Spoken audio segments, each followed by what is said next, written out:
একটি সভা নিয়ে কথা বলবো। আমাদের দলের ভারপ্রাপ্ত চেয়ারম্যান জনাব তারেক রহমান সাহেব এই সংস্কার নিয়ে একটা বই ছাপিয়েছিলেন। সকল মানুষের সমন্বয় করে একটি সভা একটা লিফলেট বের করেছেন। সাধারণ জনগণের কথা আছে, আমাদের শ্রমিকদের কথা আছে, আমাদের ব্যবসায়ী ভাইদের কথা আছে, সাংবাদিক ভাইদের কথা বলা আছে, আমাদের ভোটাধিকারের কথা বলা আছে, আমাদের মা বোনদের কথা বলা আছে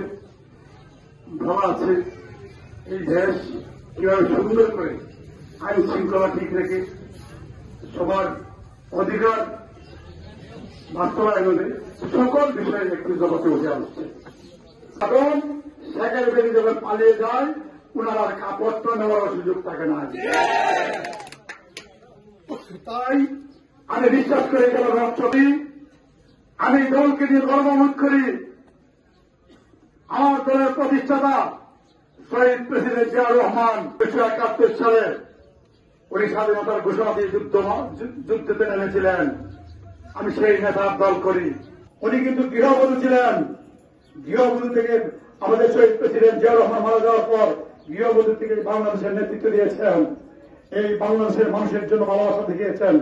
সেই নেতৃত্ব দল আমি করি।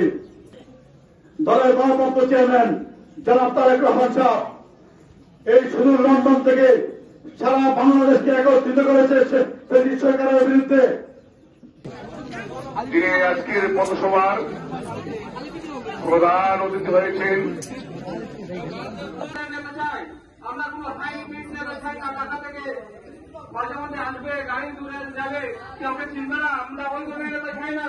আমরা তাদের সব সময় আমাদের পাশে পাই, আমাদের দুঃখে সুখে যে সারা দিব ওই ধরনের নেতাকে চাই। আমরা এটা মানি না, মানবো না। সুনামগঞ্জের কাছে তৃণমূলের বিএনপি, সুনামগঞ্জের কাছের আবহাওয়ার সাধারণ আপনারা আমার পাশে থাকবেন, আপনারা আমাকে পরামর্শ দেন। আমাদের এই সুনামগঞ্জ বাংলাদেশের সুনামগঞ্জ একটা অবহেলিত। আমাদের এই সুনামগঞ্জ থেকে ধান যায়, পাথর যায়, মাছ যায়, কয়লা যায়। জনস্রোতের সম্মানিত সভাপতি, উপস্থিত গণমানুষের নেতা এবং হাওড় বন্ধু এবং বাকি বাংলার সিংহ পুরুষ,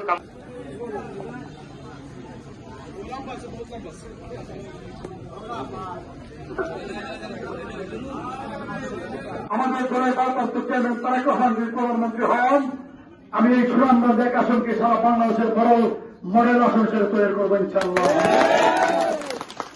আমি তো আমাদের দেশনেত্রী Begum Khaleda Zia, mother of democracy, মা বেগম খালেদা জিয়ার মৃত্যুসজ্জায় আমরা মুসলিম উম্মার মানুষ যারা আছে, আপনারা জানেন বেগম খালেদার জন্য দল মত নির্বিশেষে হিন্দু, বৌদ্ধ, খ্রিস্টান সকল শ্রেণী পেশার মানুষ ঐক্যবদ্ধ হয়ে মা বেগম খালেদার জন্য দোয়া চাচ্ছে।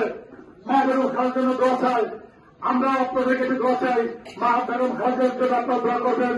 আল্লাহ যেন ওনাকে সুস্থ করে আমাদের পাশে আনেন। কোনদিন কারোর সাথে আপোষ করেন নাই, সেই মার জন্য আপনারা একটু দোয়া করবেন। জেলার সমর্থন সর্বস্তরের জনগণের থাকে। আজকে এমন নেতা আসবে যে দুই জানবে ফিরিয়ে সুনামগঞ্জ। এই মুহূর্তে আমাদের সামনে বক্তব্য নিয়ে আসবেন ডিমখালী ইউনিয়ন বিএনপির সাবেক সাধারণ সম্পাদক। বিসমিল্লাহির রহমানির রহিম।